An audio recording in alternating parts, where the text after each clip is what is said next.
transition here to our screen, and let's just wait a second for everything to catch up. Oh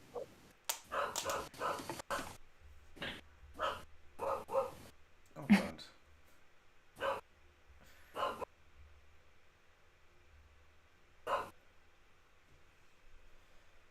Okay, so I think I'm just waiting a quick check that YouTube is working with sound and everything. Ryan, does it look good?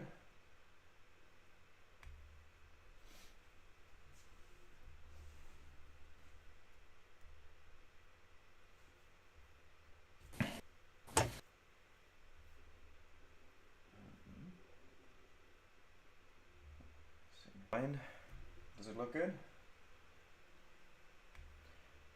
I think we have sound. So with that, I let the introduction or the welcoming begin with my wife, Crystal. We're going now? Good. All good. Okay.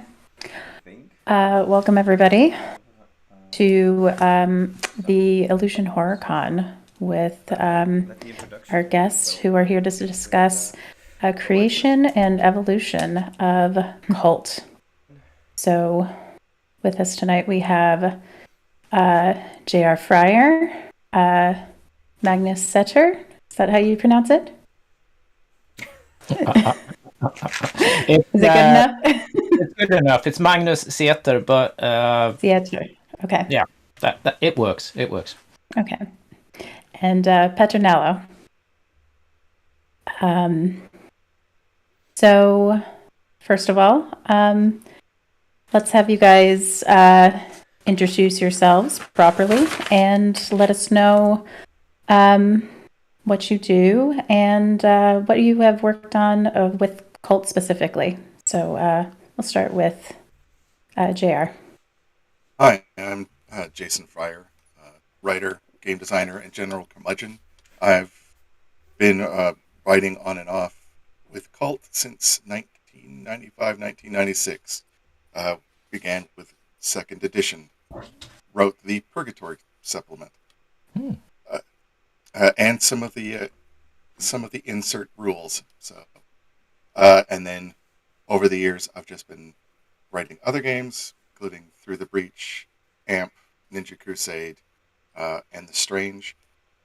And recently, in the last few years, came back to Kult, which feels like my very dark, dismal, yet beautifully wonderful home. So,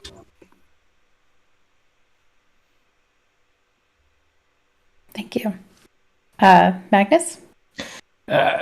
Interesting to have Jason on here because my first big work with Kult was writing the second edition of Kult.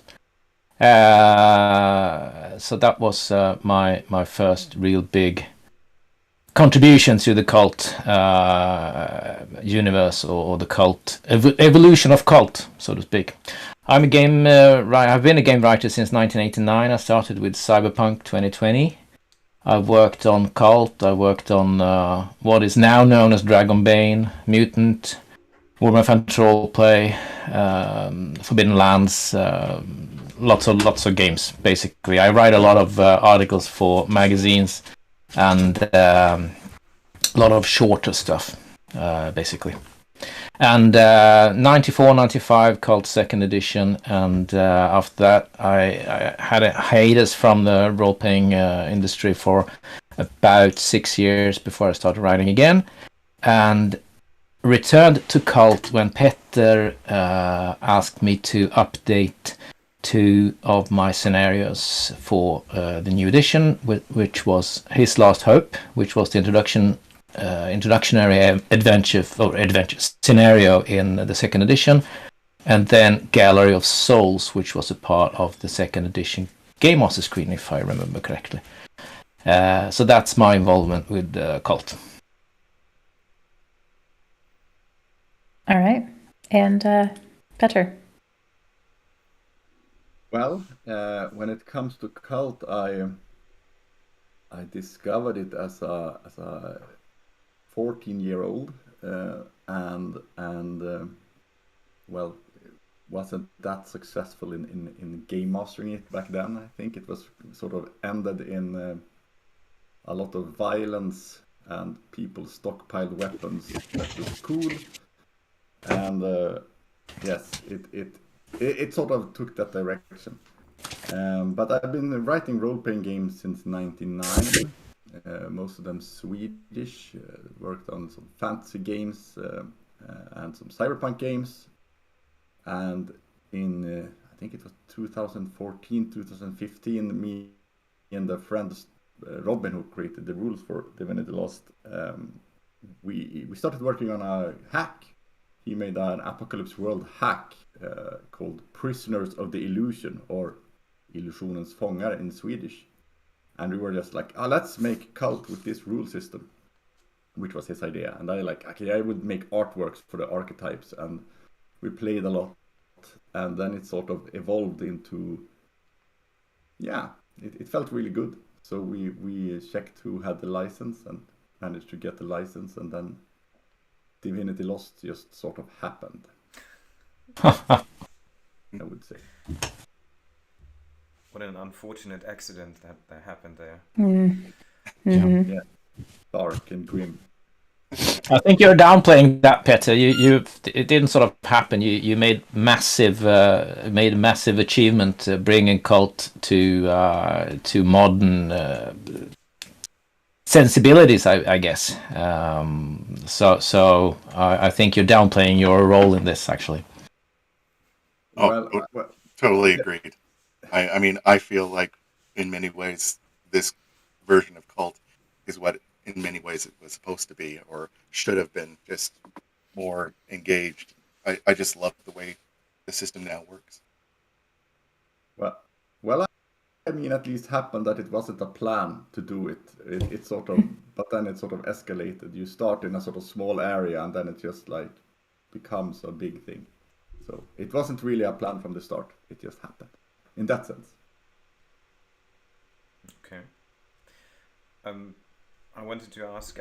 So what was it about cult initially that kind of brought you attention from Gunilla and Mikkel? That the Black Madonna, did you read that maybe first, or was it going into a game store or seeing the box of cult and thought like, wow, that seems kind of cool and interesting?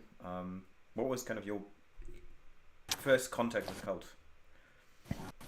I'll be rude here and start, because I probably was the first of the three of us who encountered cult.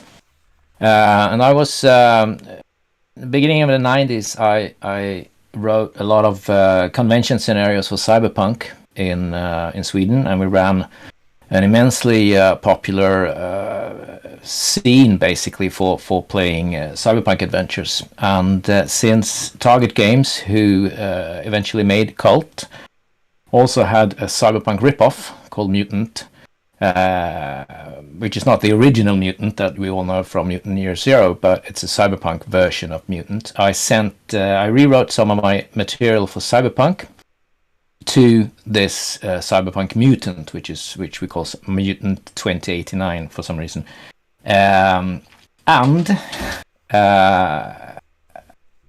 Target Games accepted that for publication in their magazine, and then they called me and said, we have a horror game coming out in a while.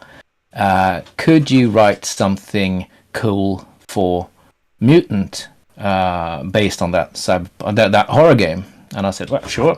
Well, send me the game. And they sent me 3 floppy disks. And those of you familiar with the Swedish first edition of Cult knows that it came in a box with 3 booklets. One which was the basic rules, one that was the illusion, and I can't remember the third.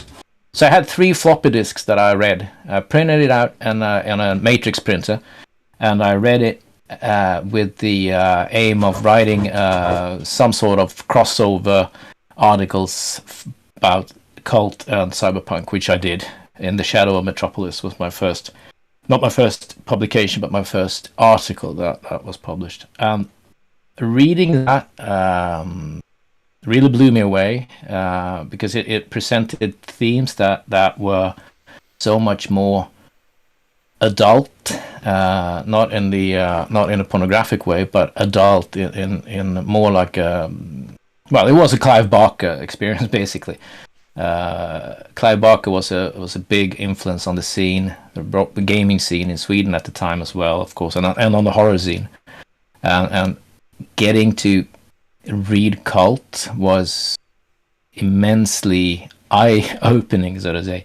It was sort of like an illusion that was ripped apart. This is what a mature game can be. This is something else. This is something other than lots of the other stuff that I was playing, like Dungeons and Dragons and stuff like that. And since I enjoyed Cyberpunk and I enjoy Warhammer Fantasy Roleplay, Cult felt as if it was part of that genre of games, if you want to call it a genre. The grimdark, the gritty, the horrible, the not the hero to zero, but zero to corpse thing, basically.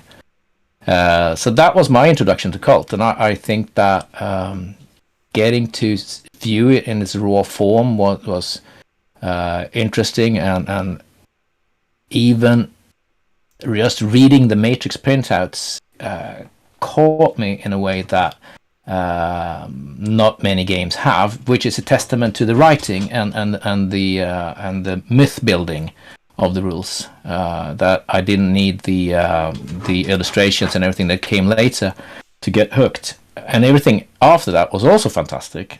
But the thematics of the game was basically what caught me, not the rules. I agree with Jason here that the rules, and that's why I like Cult Divinity Lost so much, because it feels more like it's being brought up to rules that support the system. No, rules that support the mythic base, basically. So that's a long-winded way of saying I got it from Target Games in three floppy disks. That's amazing. I can go next. Because I was in Canada at the time, the role-playing scene around the mid-90s was kind of transgressive. I mean, everything was Vampire the Masquerade, Werewolf the Apocalypse, these horror games that kept on trying to push the limits. And then I saw this little article with an angel basically being flayed on the front, and death is only the beginning in a White Wolf magazine. And I said, I need this game. Picked up the game, absolutely resonated with me because I've grown up on Clive Barker. So that world, just everything clicked. And on a dare, I decided to just send off a blurb to Target Games. And to my shock, about three months later, because snail mail, I get a letter. Wonderful writing. It's a little soft for us. Can you do something harder? And that became Purgatory. And the irony of it was, I got my notes were, "Dear God, can you actually tone down?" So, yeah, that was my beginning with Cult. Then I wrote some of the rules. I guess it must be for the American or the North American version of second edition. Yep. And an unpublished supplement for Limbo. Then life happened. Took a very long hiatus. Became occasionally touched Cult because I would see it here in Lubbock, Texas, which shocked me because Lubbock, Texas is one of the most conservative cities in the United States. So seeing Cult on a bookshelf was, whoa, started communicating again, and eventually communicated with Tara, and next thing I know, I'm back home, and it's just wonderful experience. Yeah, and Petter.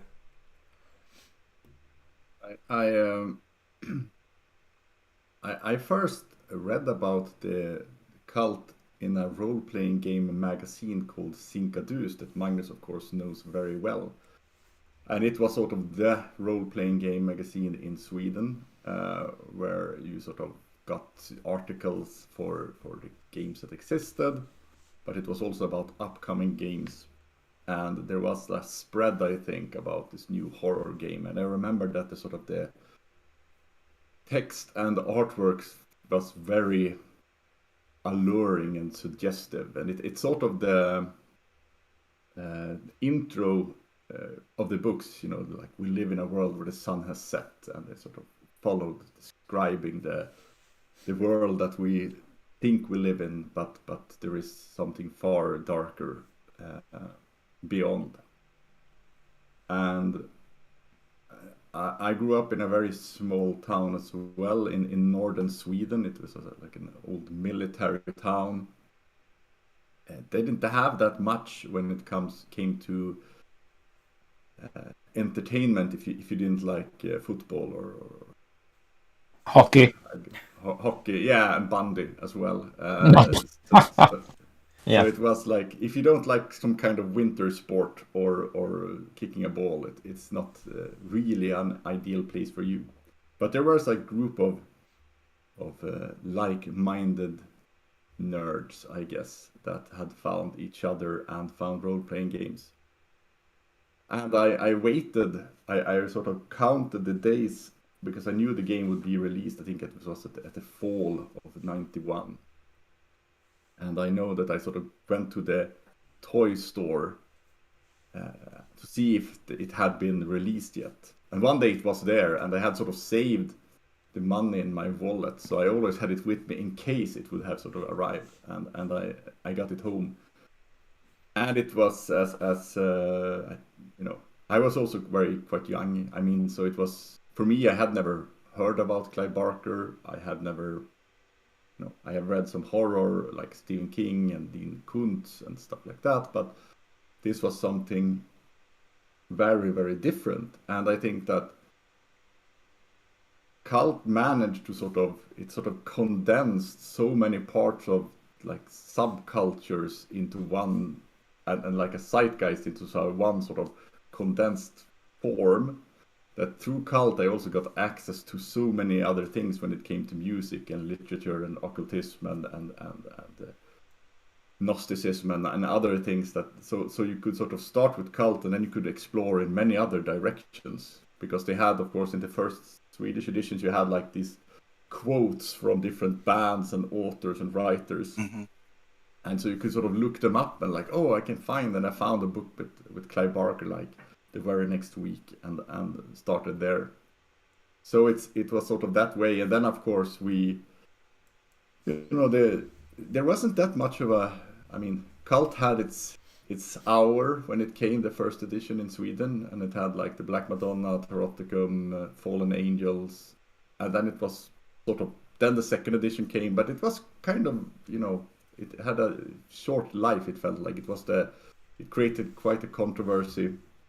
And we tried to play it, but we were too immature, I think. And I think that the rule system also sort of told us that we should do more kung fu and more Yes. using more automatic weapons.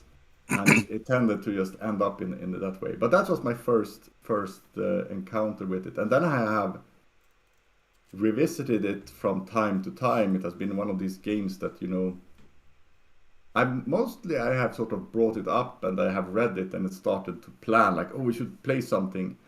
But I have never really played since that era, since the 90s. I never played any longer campaigns or anything in it. We did some one shots here and there. I know I played the original Gallery of Souls a couple of times. I think it was a really good scenario to sort of introduce people to it. I know I will not flatter your ego anymore, Magnus, but that was something that I did. But then it sort of, so I always returned to it, and it always was sort of in the back of my mind for other things. I wrote another role-playing game called Noir, and it had heavy cult inspirations as well. It was like Frank Miller and Cult had a baby or something like that. So it was when I got the sort of by mistake started to develop Divinity Lost with Robin, that sort of it started anew, and I tried to find perhaps a more adult way of experience the game, and what kind of stories you should tell or could tell with it. That I guess is the origin, but it started at a quite young age and sort of stuck with me. The three of you have mentioned a couple times the rules, the mechanics of the earlier editions, and how they may not have been your favorite part of the game. What are some things that you, when you started actually working on the Kult universe, what are some things that you hoped to improve upon, whether it be that mechanic system or the lore, anything? I'll take the lead again, since I was Go ahead. I was probably forging ahead slightly before Jason, and then Petter came after. Petter what alluded to something that is, and also Jason has mentioned it. Cult, when it was released, Mick and Gunilla, we have to mention Mick Pettersen and Gunilla Jonsson, who created the game world and the game system from the start, and it's much it's very much their vision that has survived and has made the game as important as it is. But what Petter mentioned was that first edition, at least, was a very difficult game to play. Game masters didn't really know what to do with it. So it did evolve into splatterpunk, basically. And that was, the rules were repurposed from one of Mick and Gunilla's agent role-playing games, because they had written a few other games. One of them was called the Masters of Shadow or something like that, and that was ninjas and spies and things like that. And that rule system was brought over to Cult, and that it was a very classic, basic role-playing influenced system. Lots of skills, lots of skill rolls, not much psychology, rules for psychology and stuff like that in the basic rules, which meant that it was a bit difficult for people to handle Cult. It turned, in my experience at least, it turned a lot into one-shots, like Petter was saying. And when I started working with Cult, Target Games was trying to change it to support campaign mode, so that it would be better. It would include better support for the game masters to build longer story arcs that didn't devolve into who has the most ammo. Let's shoot until we're killed by something strange. More, and that was something that I tried to do, and that we tried to do. I wasn't alone in making Cult, the second edition Cult. There was a team, and we tried to change up both the structure of the book, basically, because even though it's a cool thing to have a book of rules which says nothing about the game, the world, and then a book which has the truth, it wasn't very simple for the game masters to first read a long booklet about the rules. And say, okay, so what is this all about? And then open up a book. If they got through the tedious, boring real life stuff, and then get into the game. So we switched it around a bit so that the game master will read the rules, and the game master needs to know that this is a frigging cool game with a very cool world, and they shouldn't have to slog through a lot of skills lists and stuff like that before they get to know that this is a cool game. And also we, like you said, Jason, KULT was, when I started working on it, was that the goal was to tone it down, to take it down a couple of notches.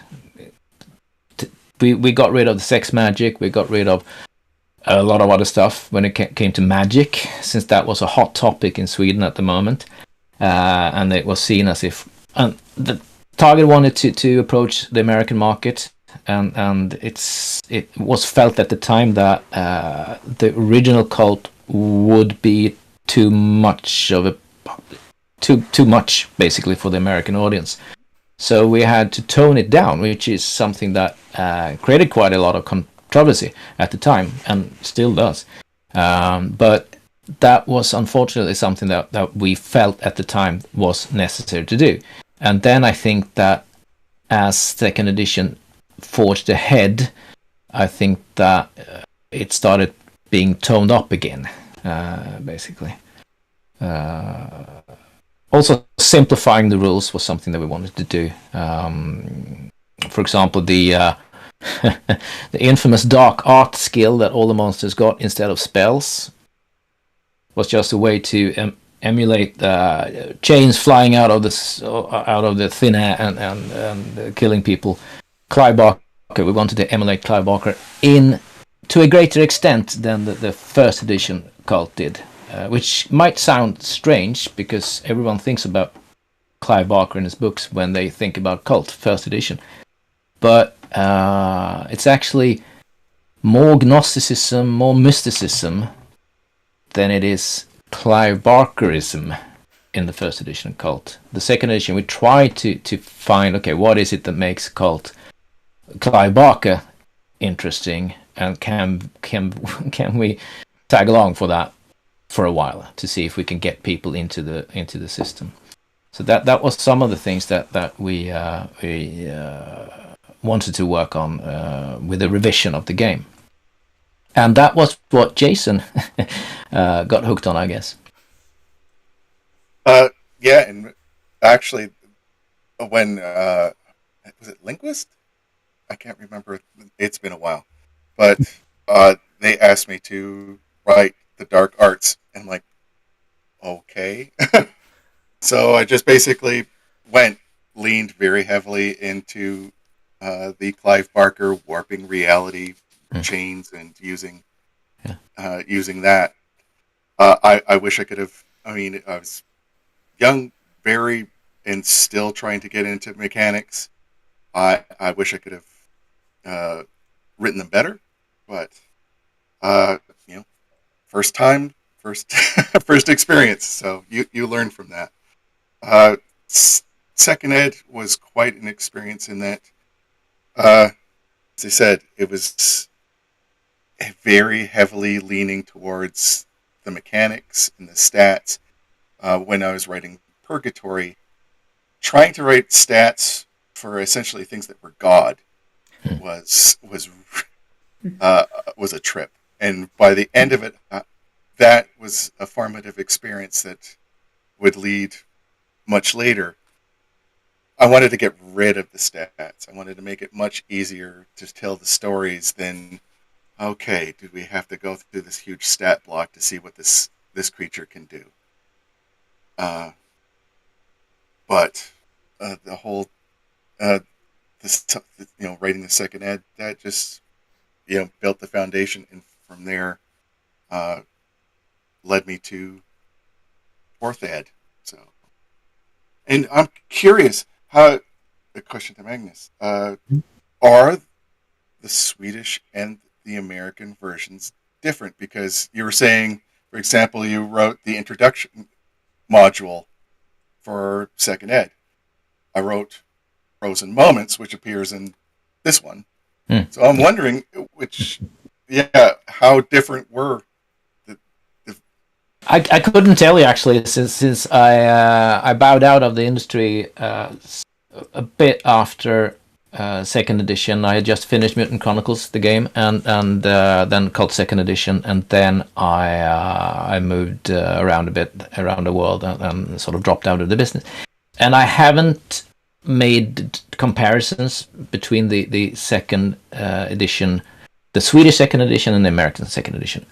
What I think I remember is that they thought that I and the team went a bit too far with breaking from first edition. We did some mythos changes. We did some other stuff that they felt at the time well, sure, that makes it more Clive Barker-ish, so to speak.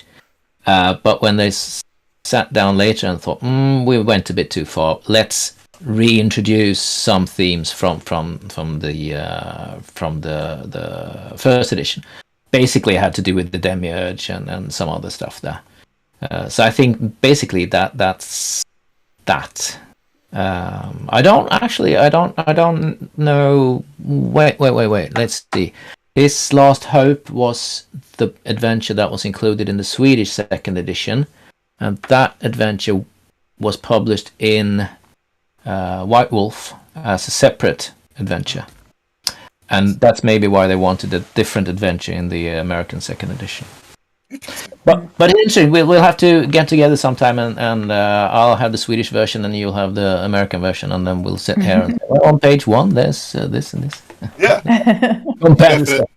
definitely. But it's also an interesting thing because everything we're talking about here is first, second, and fourth. There's sort of like a forgotten edition of Cult, which is the third edition, which was the Septième Circle, a French company took first and second and mashed them together, basically, like that, and made a third edition of Cult, which I don't really know a lot about. I know that it exists, but I don't know really what they did with it, apart from bringing a lot of the first edition Cult back into the Cult universe. Yeah, I actually have it. You're exactly right. They mashed them together, and I think there's even a 3.5 edition, which was a much smaller book, and unfortunately it's almost incoherent because of the way that they've done it. So. But I mean, I absolutely love that they kept, the game alive. So it's undergone a really interesting evolution, going from first to second to third to the little book, and now to fourth. Petter, is there anything you want to add? Well, I can. I think that the fourth edition. I mean, since it started as a hack, but the hack was very simple. I mean, it was just like the classic Apocalypse World hack. You have playbooks and you have some folders with the rules, and it's very tight. But when we were deciding to make it into for real, I would say that my outset when creating the fourth edition of Cult was actually I went back primarily to the first edition, because that's what had its biggest impact on me. And I saw it more as if I would have if Cult had been written today, how would it look? So it's, I would say, 99% completely rewritten. I haven't kept, the only sort of texts that I have kept are some like the iconic, we live in a world where the sun has set, and those things that I feel is like I want to preserve them because they are so strong and they have a sort of magic to it. But I made a conscious decision because I looked at the Beyond the Veil and the second edition, and of course the Swedish second edition, and the Swedish and American second edition are quite different. I would say I would say that they are. It would be interesting to make a comparison, but they are quite different. But I think that in the Beyond the Veil, it was felt a bit chaotic because you could sort of see the old text, and then he had added a few sentences, and then it was old text and a few sentences, and it sort of became this very fragmented thing, and it felt that the ideas were no longer as pure. It felt like you have made too many additions to it. So I almost see that Divinity Lost is a remake. It's like, what if it would have been made today? So I did go from that onset, not really building on, as I don't see it as like a continuation of Beyond the Veil, for example. I see it as more of a rethink of the first edition.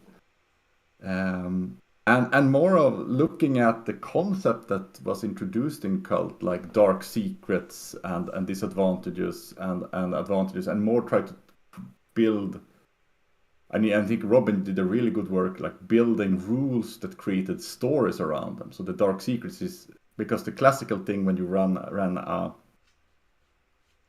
pre-made adventure for Cult is that you made your characters and you had your dark secrets and all that, but then you played a scenario that had nothing to do with your dark secrets. It was about something completely different. So by making that you build your scenario around the characters and really try to cut down on the amount of rolls that you are making, and to have a system that's much more about the relationships and the drama and I think that sort of became quite close to some of the core aspects of Cult, and I think removed some of the distractions with like how much ammo can you carry, or how to do a cool slide with the car. There were like rules for like if I drive the stunt driving or kung fu that could take up several pages. And I think that when you add those kinds of rules in the games, in the game book, of course players and game master thinks,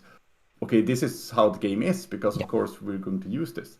Mm-hmm. So then it becomes that, and I think it's distracting. So no, but I think it was a conscious decision to sort of rewrite everything from the start. So for each chapter of the mythos, especially, I just read what existed and made a lot of notes, and then I sort of took it from the start to make more of a one cohesive story or feeling. Maybe it was just a product of the times, and Magnus can add to this. The 90s were a lot of the role-playing games were mechanic heavy. It's like everybody was trying to put as much, put the entire kitchen sink into the game system so that the GMs and the players could do whatever they want. But it moved so far away from the theater of the mind. I mean, you had mechanics for just walking down the street in some cases. It's just so it kind of bogged down the narrative and the actual role playing. And I don't know why that happened, or if that was just part of the industry. So I think you're both touching on something interesting there, and I think you, Jason, you mentioned something about this being one of your first gigs, and you didn't know anything about it, and you didn't say it, but maybe you bumbled along, and that's what happened. And that describes my sort of initial career as well. At the time, during the 1990s, and during the 80s, of course, as well, the discourse around game design, role-playing game design, wasn't as developed as it is now.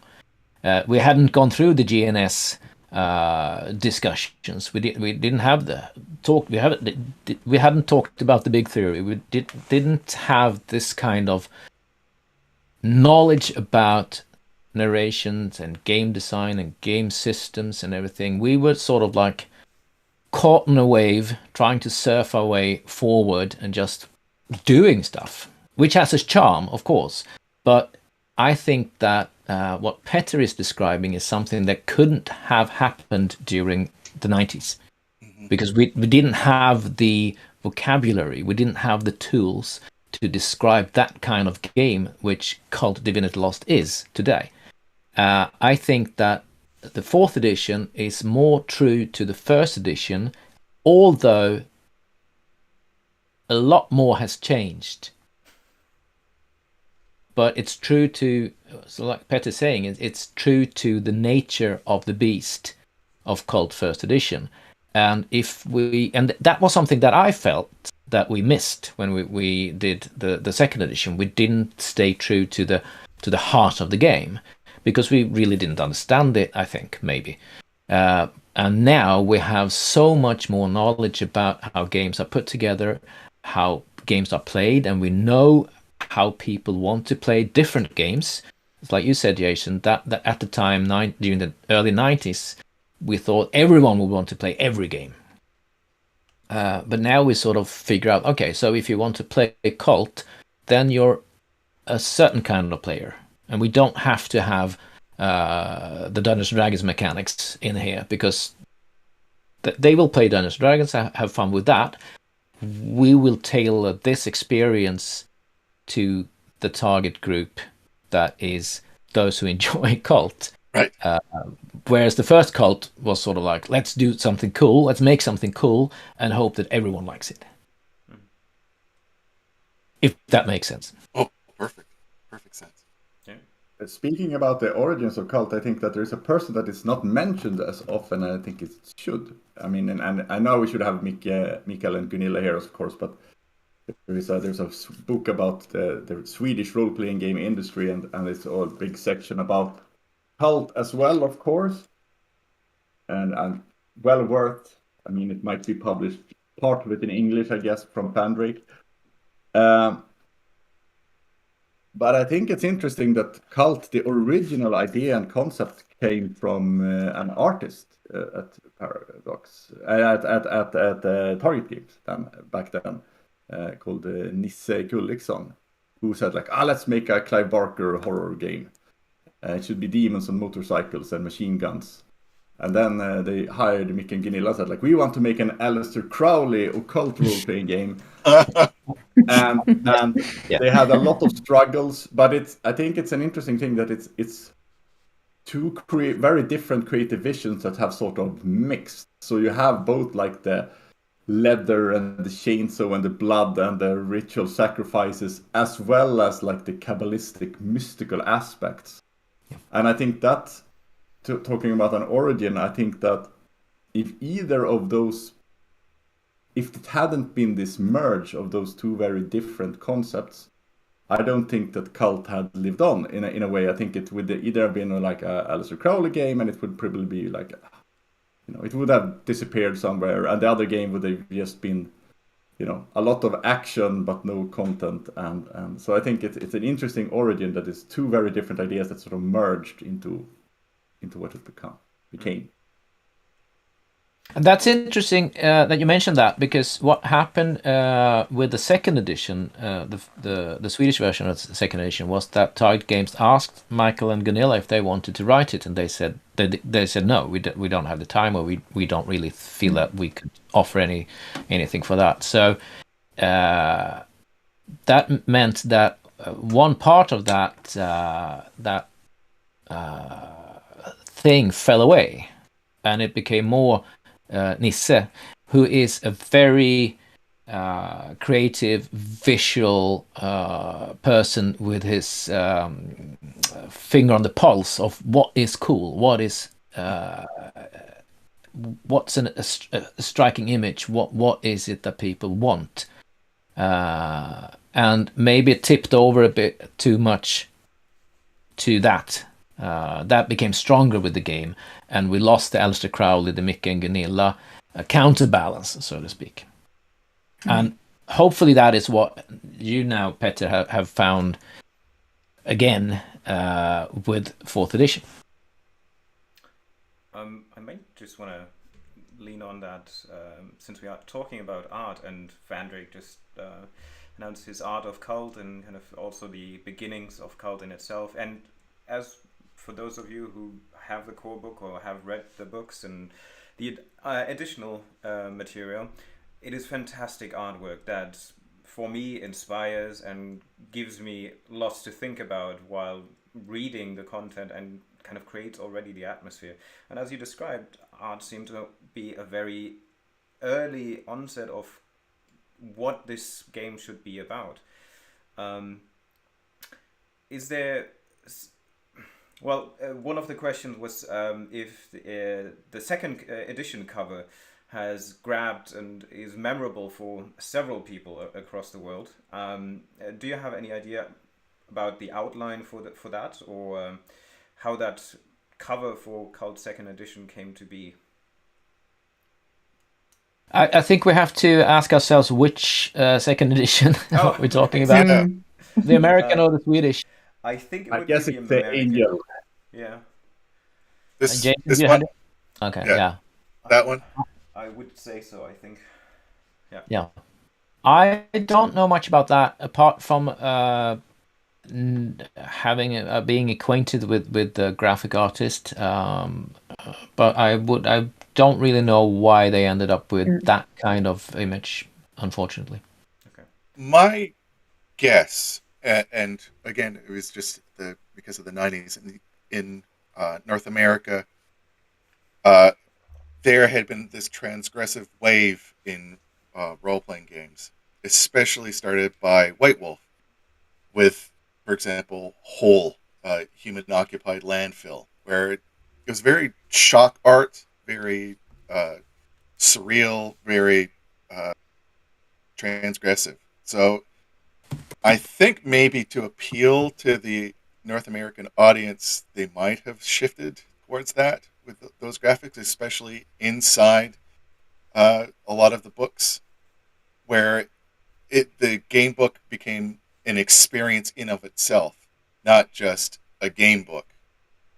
And that had its, it was both good and bad, because, for example, the Magic books for second edition, wonderfully written, would be lovely if you could actually read some of the text.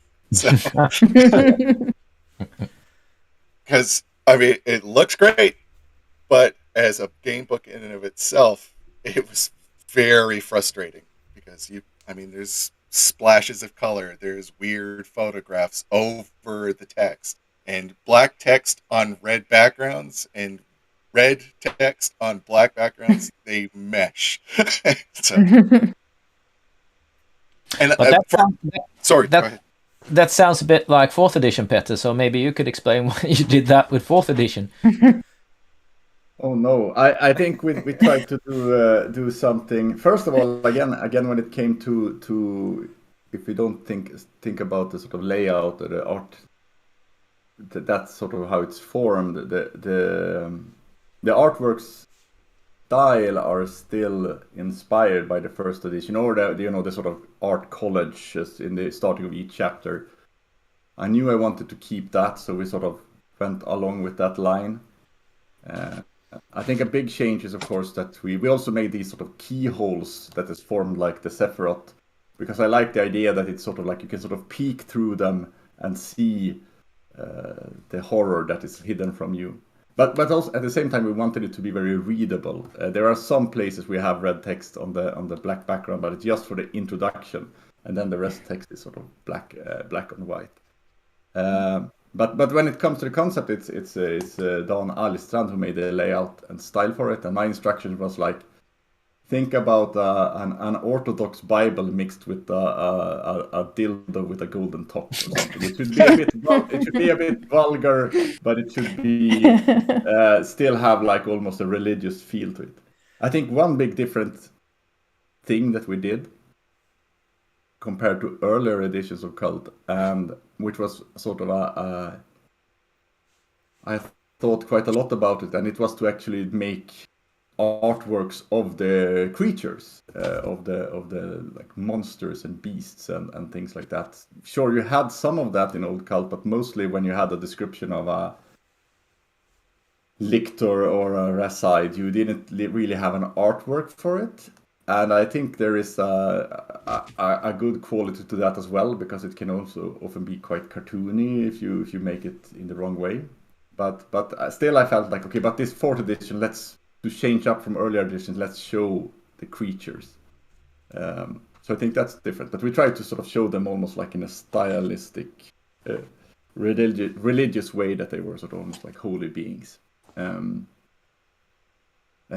yeah, no, I think that I think it's interesting that all editions of Cult have actually had a very unique visual style. At least the first Swedish edition is very different from the second Swedish edition when it comes to the layout and style and feel. And I think that as you go to Beyond the Veil, and the American second edition is also very different. So each edition of Cult has been different when it comes to how it looks. Well, Actually, sorry, go ahead. I can say that the art has worked quite well. One of my professional players, he is neurodivergent, so he can't picture images that are read off of text or read to him. But the moment he picked up 4th edition and looked at the monsters, it was like, this is going to live with me forever. And Cult became his game. And he has just completely embraced it almost entirely because of the evocative art. So I think you guys succeeded. And I think it's interesting, Petter, that you mentioned the that decision, because I can say that for Swedish second edition we had the opposite. We made the opposite decision, that we didn't show the monsters. We didn't even describe them in coherent sentences. We introduced the lost, I can't remember what it was called, the lost writings of Leonardo da Vinci, who described the monsters in fragments, basically. And that was basically down to the discussion at the time that you can't describe Cthulhu, for example. You can't really paint these monsters so that we can understand them. And also we didn't want to get bogged down in writing that a Lichter or a Nachtkäfer is 2.5 meters long, it has 4 legs, it's got one thing here, one thing there, and it's got a strength of 5, stuff like that. So we made the conscious decision at that time to be more not as explicit in what the monsters looked like. And I know that generated some controversy at the time, of course, because we are gamers and everything generates controversy. But people were not really happy with that. But I also know that now people are saying that is one way it can work, and which is one way of, if you don't want to feel locked in by what monsters look like, just having fragments of it can fire up your own imagination. I'm not sure I would do the same. I think I would do basically what Petter and the crew has done for 4th edition now. But at the time we felt that it was a better choice to not be too explicit in this is what it looks like. We didn't want to tie people down to canon too much. Yeah, actually that Leo da Vinci kind of gave me a Dinar Kuntz feel. His imaginary, I think it's books of shadow that he has, he would weave into his novels. People have been searching the internet forever for these actual quotes. They don't exist. He just basically wrote them. So that really clicked with me in second ed. So. I might want to kind of follow up on this. Throughout the different versions, editions, can you name one thing or one specific setting or something that really stuck with you, that you kind of remember as one of your dearest kind of parts of that cult, either that you contributed or that you saw and you really liked in its conception itself, that kind of you took with you?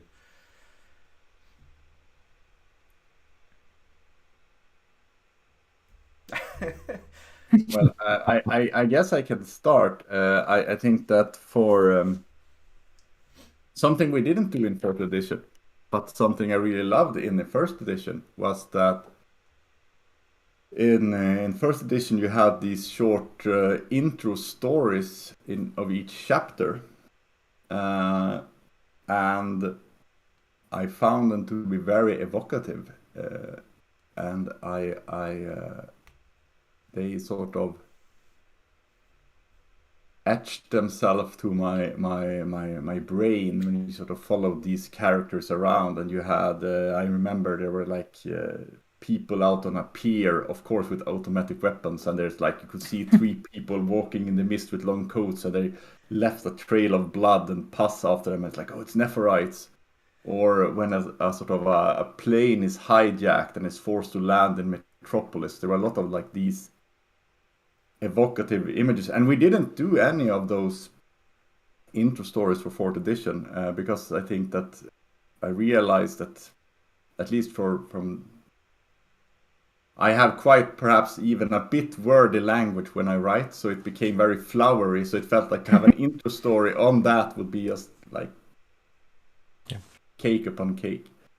When it comes to the 2nd edition, again I will go for the Swedish one.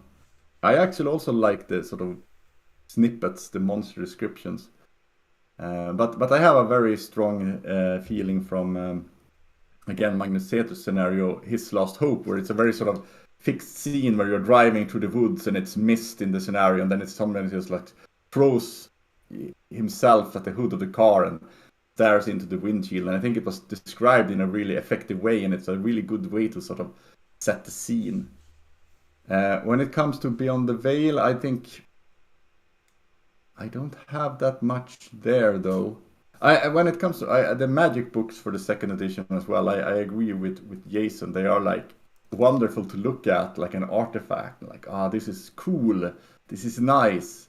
But I think it's like how magic has always been in Kult. It's just like, this is really cool, but I can't really use it because where would I fit this in an ongoing campaign? But I think that from the 1st edition and from the it is the sort of narrative stories. There is one also extremely evocative one, and one person is sort of climbing up towards a citadel in Metropolis, which I feel is like on very sort of few words, Mikael and Gunilla evokes a lot of atmosphere, which I think is super inspiring.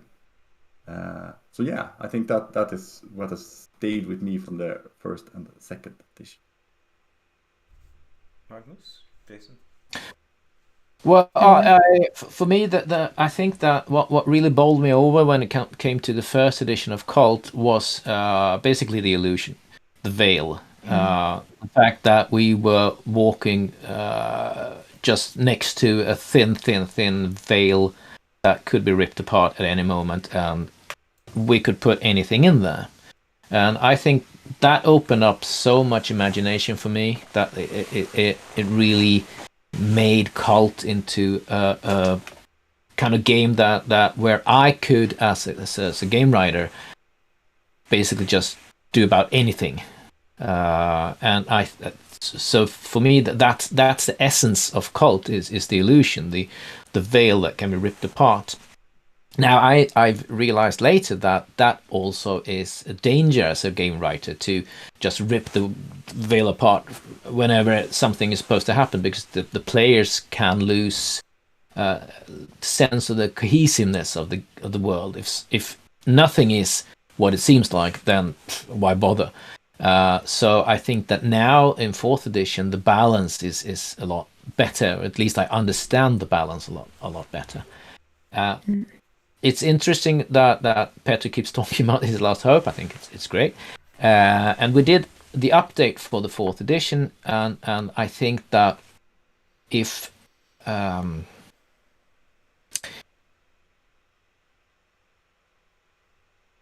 between differences between 2nd edition and 4th edition, I think that it could take those two scenarios and compare them and realize that the 4th edition is so much more, it has much more depth and much more, it's a much better scenario now than it was at the time. At the time, it was supposed to just be a short introduction to the universe, but now it's more of a psychological horror story, which draws on the strength of the fourth edition.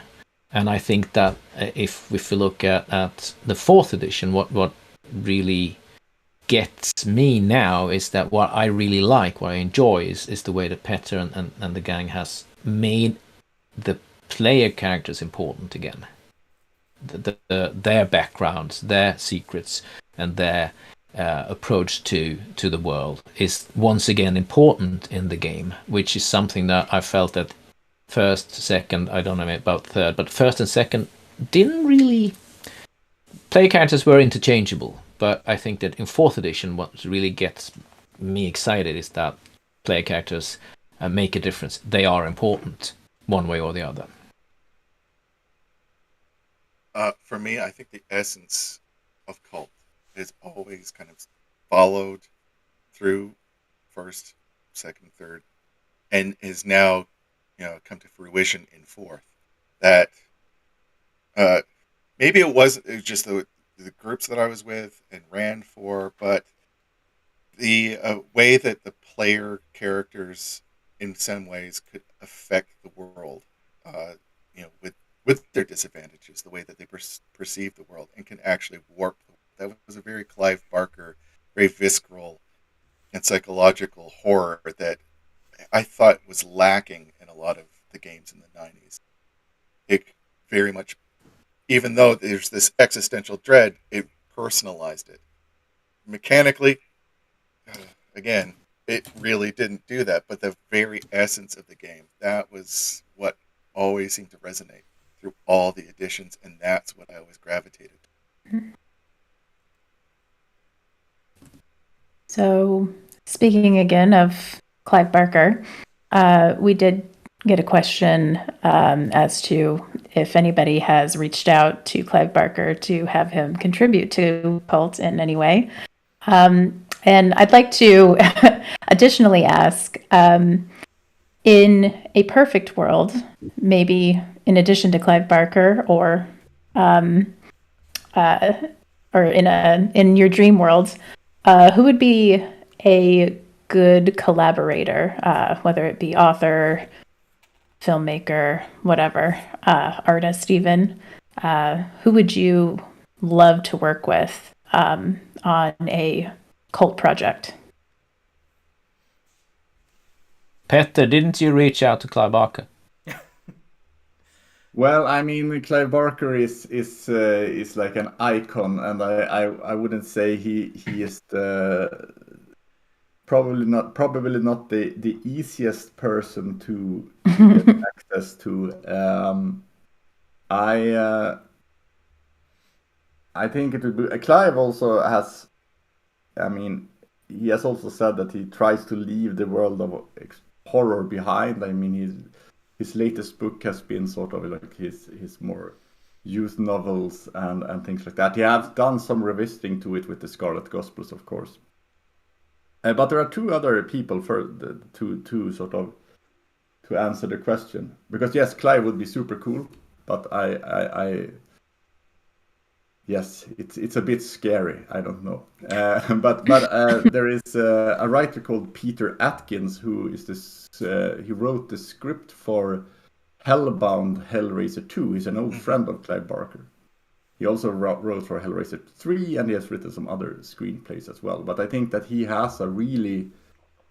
I mean, he grew up together with Clive, and they were part of the same theater company, and he has sort of a Clive mentality. So it would be really cool to work with him.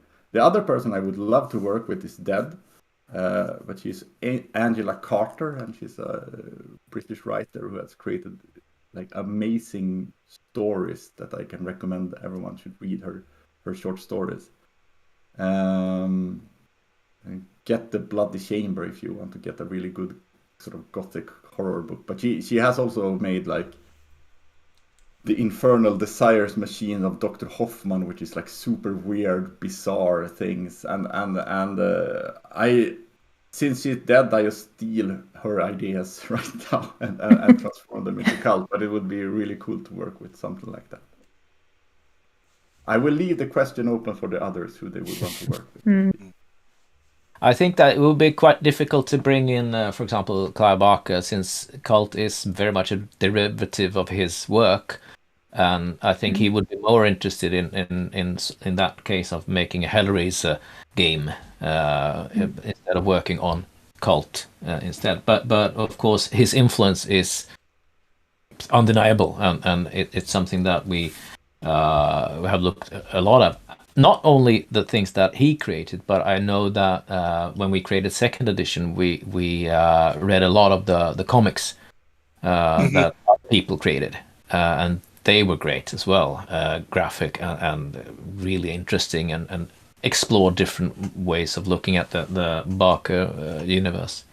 But I think it's fascinating that the first person to come to mind, if you say just choose anyone, would be Cronenberg.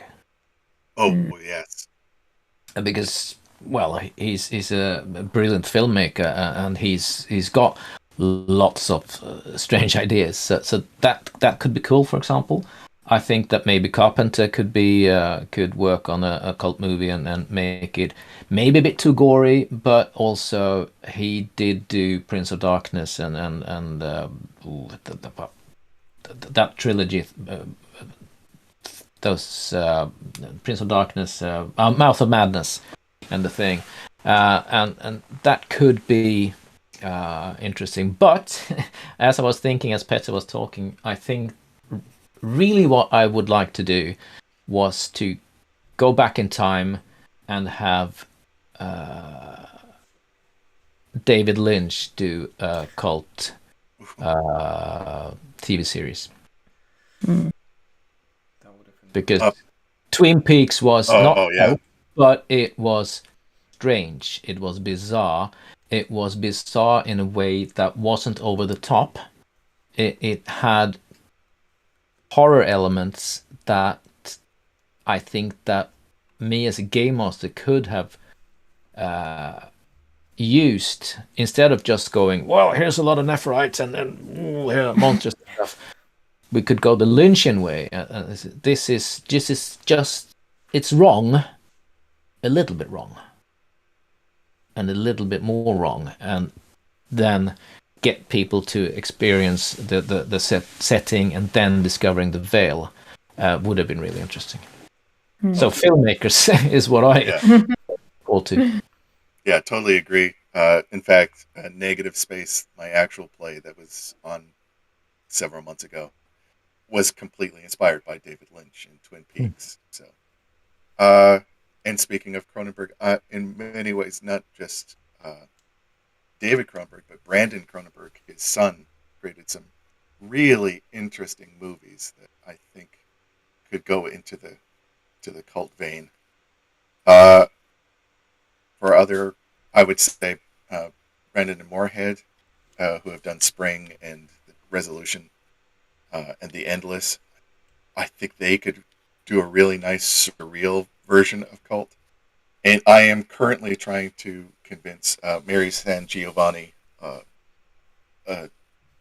who writes modern cosmic horror, to maybe start looking our way. She is a beautiful writer and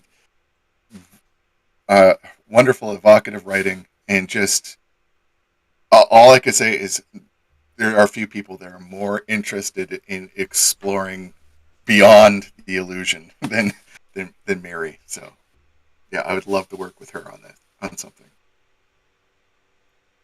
Wonderful. We just got a question. Not sure if he's wrong, but Thomas Christofferson from His Last Hope appeared in several stories of the cult books and in a fan-made material. Are there any infos on the development of that character? Wow. I knew that he appeared in some fan-based material, but I didn't know that he was part of other stories. For those of you unfamiliar with the character Thomas Christofferson, he's the antagonist in His Last Hope, a thoroughly broken person, and evidently something about that person sparked the interest of others. I don't, Petter, what would you say? It's difficult for me, who created him mainly as an a troubled antagonist, and I didn't really think that much more about it. But you've given him some more thought, actually, for the update. Well, I mean, I think he's an interesting antagonist in that most of the antagonists, if you look at the older editions of Cult, is something that you shoot or kill or murder. You meet them and then there's a fight of some sort, or you might have an artifact so you can stop them.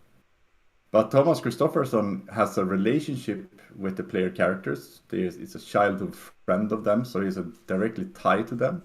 And I think that in the new edition of His Last Hope, we also explore that with flashbacks. So we actually have a chance to meet Thomas during different stages of his life. So towards the end, there is more of a conflict of like speaking to his humanity or things like that. He is a very torn character and a struggling character, and I think that makes him an interesting villain, someone that has sort of gone astray. But it's not so obvious that it's just about trying to shoot him in the head and be done with it. It's not that kind of story. That's a great point. One thing that we sort of haven't mentioned, and I don't really know how much that played into the development of Cult, but one thing that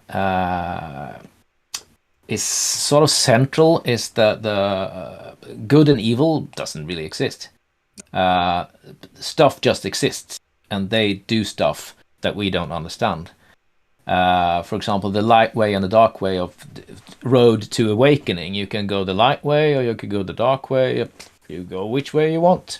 And for Thomas Christofferson,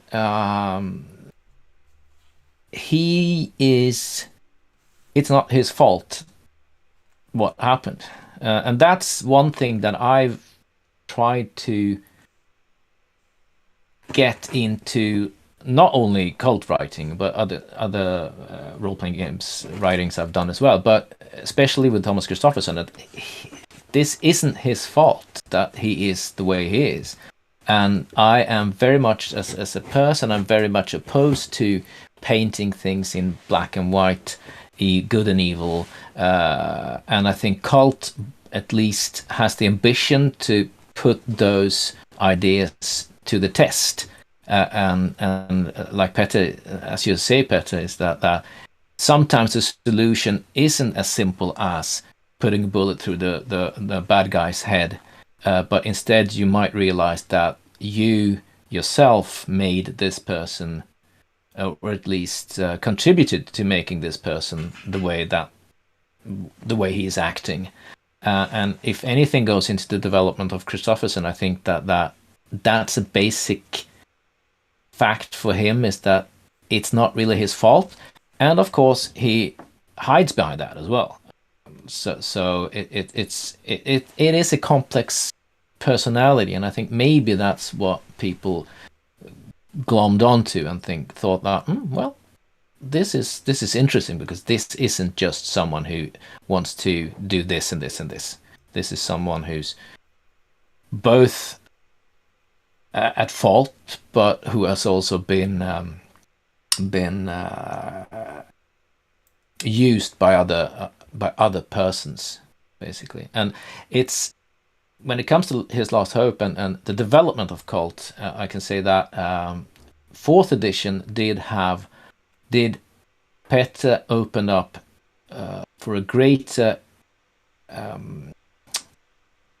possibility of difficult topics, whereas the 2nd edition, some of the stuff was cut out from from the opening scenario when it came to abuse. Maybe that was good because we really didn't know how to handle it at the time, but now we can talk about it a lot better with 4th edition, and I think that 4th edition has opened up for more complex characters. I don't know if that answered the question really, but I think that speaking of the origin of Cult and just leaving Christopherson a little bit, I realized one thing that was a bit controversial with the 4th edition was that, of course, yes, since the 1st edition of Cult, there have been the paths towards enlightenment, the light path and the dark path. You can gain negative mental balance or positive mental balance. You become weird. If you go positive, it's not just good, you become weird there as well. Yep.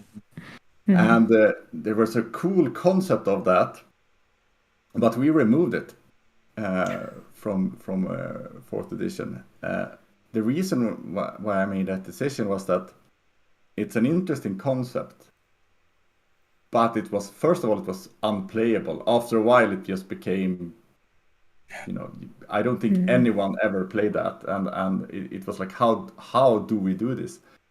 And I think that also working with Cult is a lot about exploration. It's about finding out more about, when we're creating for Cult, finding more about the Cult mythology, finding out more about the world, and I started to doubt that, are there only 2 paths towards enlightenment? Is it just a light and a dark side? Is it that simple, or is it really that each individual has its own path, and that's sort of dictated in some way?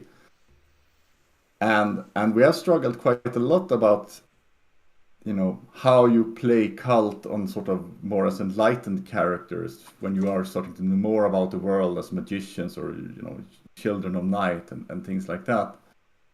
We are onto something now, but it has taken quite a long time. But I didn't want to sort of, say in the 4th edition, this is the path, this is how it is, this is how it will work, because I wasn't sure it was the way it was going to work, and I wasn't sure it was the right system for it, and also I didn't know how to play it, so I cut it. But I know there was some people that were quite upset. I still think you can use it from the old editions of Cult if you want to, and just as a guideline, but it was a conscious decision, and I knew that some people would feel that it was the wrong thing to do, to remove it. I think it was the right decision, and I believe that what Jason was talking about earlier was during the 90s we tried to have rules and systems for everything, and trying to put sort of like an experience system onto enlightenment didn't really work, because players are never that focused on one way path or the other. Players and player characters, they are all over the place and do good stuff, bad stuff, dark stuff, light stuff, and trying to sort of steer them onto a path and say, okay, these actions will lead you here. Yeah, but people didn't play campaigns that way, and people didn't play that long, so it never came into play, and I think that it was more a thing that, like you say, Petter, it was more something that maybe we should look at, like a guideline of this is how it works for very special people, instead of trying to codify it into a system for the players. Yeah, and the codification of the various aspects of the personality, I understood the concept, but the more good you became, you actually became more disconnected from everybody else. So you couldn't continue along that path because you became an individual. Whereas if you went dark, you were just trying to kill everybody by the end of it. So trying to quantify that, just it didn't really work. And I saw that in play constantly, that players were either going to one extreme or the other, and it just ruined the narrative by the end of it.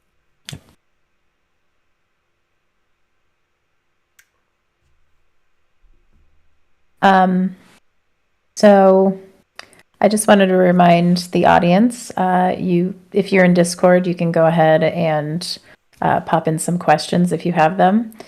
Pop it into the chat. Same with YouTube. Pop it in the chat and we'll try to get to it. But I did want to ask, so I know, or I think Petter is probably still heavily involved in Kult. So what I'd want to know is if there's anything you can tell us about future iterations of Kult, if that's in the works. And then maybe to the other two, what would you like to see in future iterations? Well, we don't plan to make like a fifth edition soon. I mean, we might make a new version of the fourth edition where we might restructure things, but we are quite pleased with the system as it exists. Mm-hmm. But we are more looking into how we can expand it a little bit. As I said, we are investigating more, because right now when you are playing Cult, of course, you can play as like the sleeping characters that are very close to the illusion, and it's sort of stories about, you breaking free and realizing something, and the aware characters that have noticed that something is wrong. And then we have the enlightened characters where you sort of delve into magic or weird things, and it becomes a completely different type of game. And that's what we are, among other things, looking into right now, to sort of see and experience, and like how, because it ties actually back to magic, because we in many ways we remove the classical magic from Cult. But magic in Cult was like, oh, this is really cool. There are like a lot of magic rituals and stuff. But it was also like not very usable. It was quite hard to do it, and it's like, how does this tie into a story and an adventure, and how do we want magic to feel? We know that we don't want any sort of combat magic. We don't want to handle, but we don't want to have like, oh, now it's like 3 days downtime when someone is going into their temple and they do like a ritual, and then they, I don't know, do something strange there. So it's much more about, and what I've learned is that it's much more about like rebuilding the world, like the whole system of Cult right now. When you sort of create the world around the characters, we need another layer of that when you becomes towards enlightenment, when you know much more about the magical world and factions within it. So that is something that is being explored together with magic, and we have taken a long time with it, but we have tested a lot of things, and most of them have been like, I mean, it works, but it's not good. And now we're onto something. I feel we are starting to touch something that feels quite unique, and it feels Cult, I would say. There's still a bit to go, so that will be expanded. We will also explore the illusion a little bit, and Jacqueline Brück is working actually on a book about playing children in Cult, because when you are in that state where you are not completely caught by the illusion yet, but it's almost like this tragic story where the older you get, the more and more caught you will be. But when you're a child, you can still sort of bring your dream creatures to life, and there is that kind of horror, but also exploring the world and the illusion from that mindset, when you can see things that normal sleeping people, like your adults, your parents, can't see. So we're sort of exploring that part of the system, and we are also making material where we try to explore more things in more detail, like exploring perhaps one of the dream worlds deeper, and try to give guides for how can you as a game master use it, because it's super hard to use a dream world, like how if everything is surreal and everything can happen, it's really hard to use it. So we are more like going deeper in certain subjects and areas, I would say. I don't know how much I can say. Peter can shut me up at any time. But in Beyond Darkness and Madness, we created reflections, which are different ways to play Cult, just basically focusing more on different genres. And we've got at least 2 projects that are kind of going to be exploring some of those subjects and maybe focus on a campaign style for those individual kind of reflections. I'm really looking forward to that. Mhm. And That sounds awesome. that's far in the future, but I mean we're working on it. So I think for me, it's more a question that what I want to see is Petra and the crew lovingly working, developing Cult at their own pace. That's the most important thing for me. I've always wanted to see what a fantasy version of Cult would be like. I'm sure no one will create that, but I think it would be extremely fascinating to have a sort of like an fantasy with swords and sorcery and magic and stuff like that. I think that would be really, really cool. Not that I'm thinking of writing anything like that, because I don't think that I could do it justice, but that would be really, really cool. I like the way that Jason talks about trying to support different campaign styles. One thing that Cult has to break away from is, I don't know how much the impression is of that now, but one thing that Cult has to be wary of is the one-shot format. So I really would like to see more campaign play where the gradual revelation of the veil and the powers behind the veil and everything is sort of a gradually revealed instead of just shock horror, of course. So that's something that I know that Petter is talking about, and I think that's going to be important for Cult going forward. We had another question coming in that kind of goes a bit about the beginning again, which is how would you handle religious figures in Cult? As in the first edition, it is more or less implied that all religious founders were secretly kind of awakened.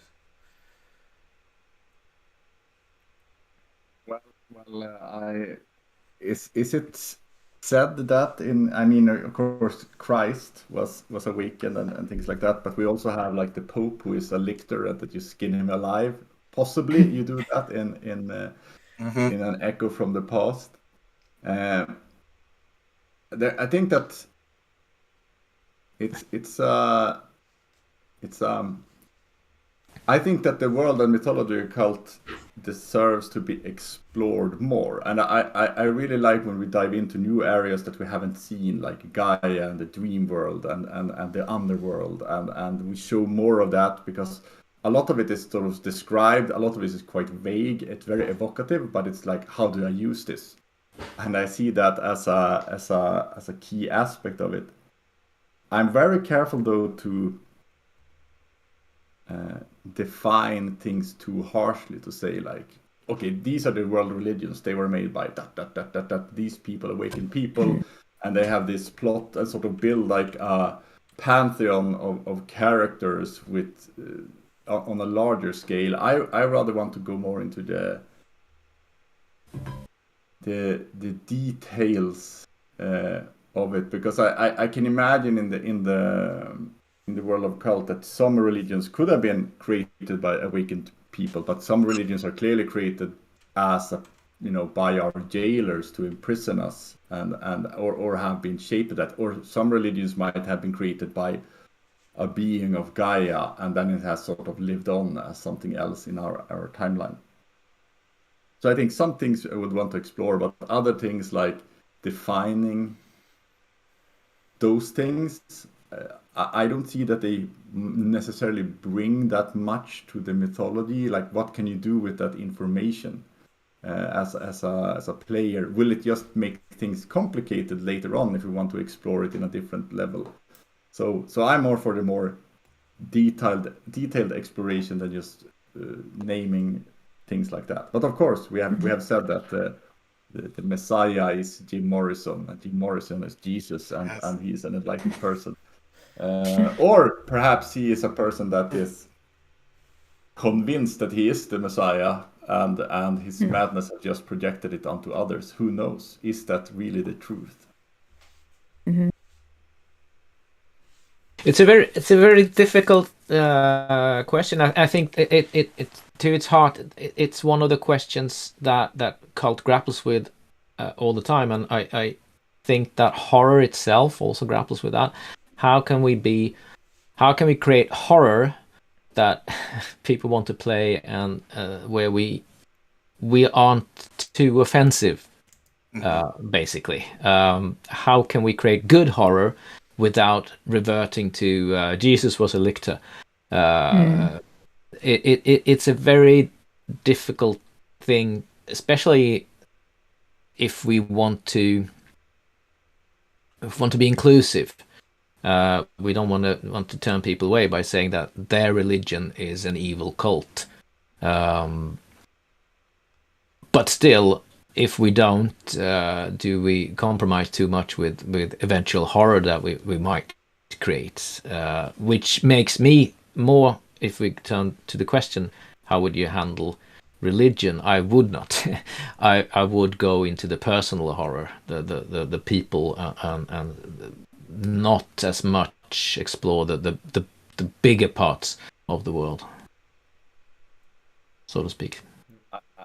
I'm not that worried about actually offending religious people, in the sense that it's just like when it comes to politics in cult, when people say like, oh, what politics is right and wrong and things like that, but in the world of cult, it's just part of the prison.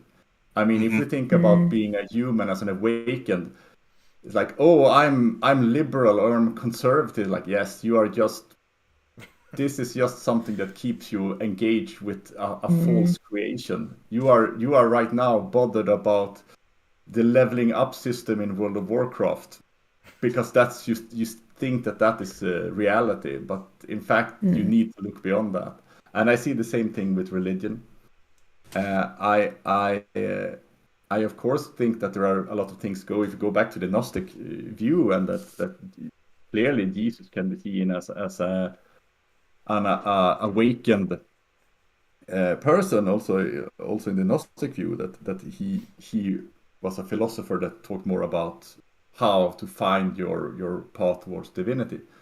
But it's also very clear that the demiurge is very much the sort of Abrahamic god of the Bible. Perhaps it's not the god, but it's the same form, the oppressive ruler. And then if you say like, okay, but what about all the other religions? Well, they are some sort of part of the prison or something like that.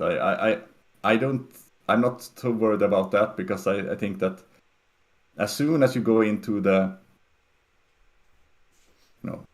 politics and religion in cult, it's mostly like, yeah, this is something that is thrown in our lap for us to argue and fight about, and it will just keep us entrapped in the illusion. And in a way, it's kind of nice because everyone is wrong. So it's like, yeah, that could be I mean, honestly, that question could be expanded into a discussion in of itself. That the way that I always pictured cult is that religion, science, politics, like Tyler said, that they are just the bars on our cage, and they form the illusion. They blind us, and they're just, like you said, they're just something there for us to argue and to distract us from the truth, because none of it exists. The whole, I mean, science doesn't exist, religion doesn't exist. They're just a language for us, the blind, to put us to sleep. Great. Yeah. I think as a kind of wrapping up, Crystal, do you have one more question? There was one question from the stream, but I think we've covered it. bit. It says, how do you envision Cult as a tabletop RPG and as a fictional universe in 10 years' time? Which I don't know if you have any more to add as far as the future iterations of Cult. Put a hard 10 years on it. Well, I mean, I can add that I hope that I mean, I see. I think that Cult is a dark and magical idea and concept that it enchanted both Magnus and Jason and me, and it's like it originates from Gunilla and Michael and Nisse, who in their turn took inspiration from Barker and Sisters of Mercy and Gnosticism and sort of.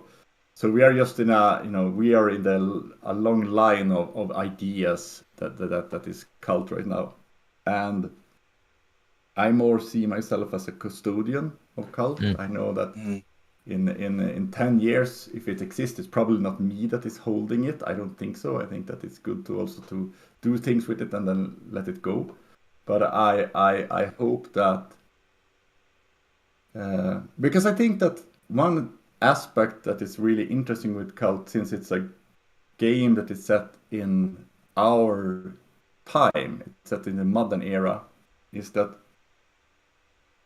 Cult 1991 was a reflection of the world in 1991, and Cult in 2022 tries to be a reflection of the world in 2022, because we try to explain the prism through the world of Cult. So like what principles are strong, what things are like affecting us, because 1991 we didn't have the internet, it was nothing that really was talked about, we didn't have social media, it looked completely different. I really like, for example, I think that the Black Madonna, if you talk about campaigns, is a better campaign right now than it was when it came out, because it's like an amazing time document when it's just how it's described. It's like ashtrays in every room. It's like the fall of the Berlin Wall. It's a completely different era of human history. So I hope that in 10 years, the Cult that exists then is a reflection of that time, and that they find some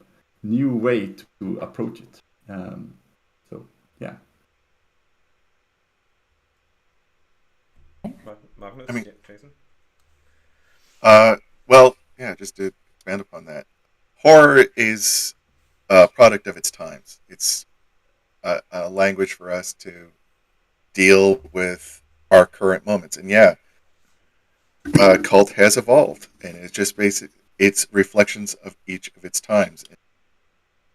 So it's going to be kind of hard to say what will Cult be like in 10 years, because what will be scaring us in 10 years? What's going to be the zeitgeist in 10 years?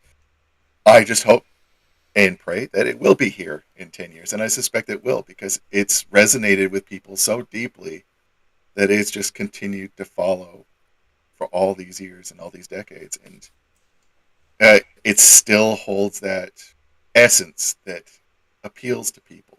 So I think that's its true essence is going to continue to resonate for another generation, I guess. If I could have any wish, it would be that the Cult experience and the Cult mythos takes a step away from rather that we can transfer from the gaming sphere to the fiction sphere, basically. Maybe a TV series, maybe a series of more books, for example, more comics, sort of that it would be what it was meant to be from the beginning, a multimedia IP.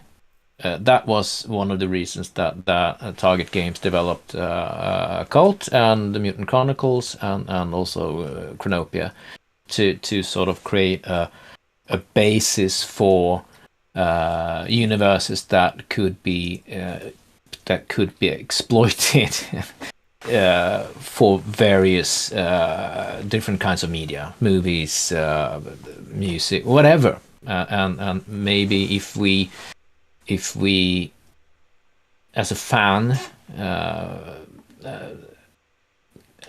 can contribute to cult being sort of kept in people's minds. Maybe Frederick, who has the IP, can strike deals, creating different kinds of experiences. Basically, for role-playing games, we will keep on doing what we keep on doing, and like the others say, Cult in 10 years will hopefully talk to the horror that is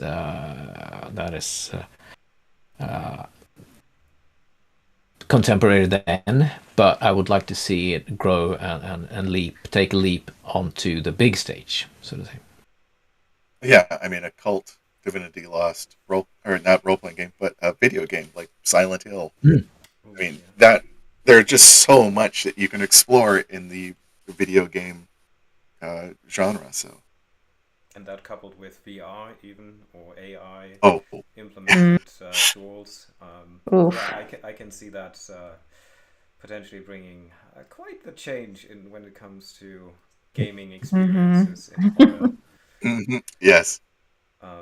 But I think we're reaching the end as the tables are starting to fill now for the slot 8 and 9, or later on 9. But Jason and Petter and Magnus, very big thank to you for joining us and Thank you very much.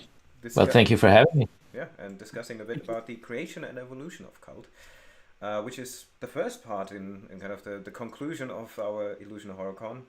And Jason and Petter will later on be joined again with Jacqueline Briggs, Seth Skokowski, and Matthew Sanderson in the further exploration and discussion of the Cult universe, which will be hosted by Crystal.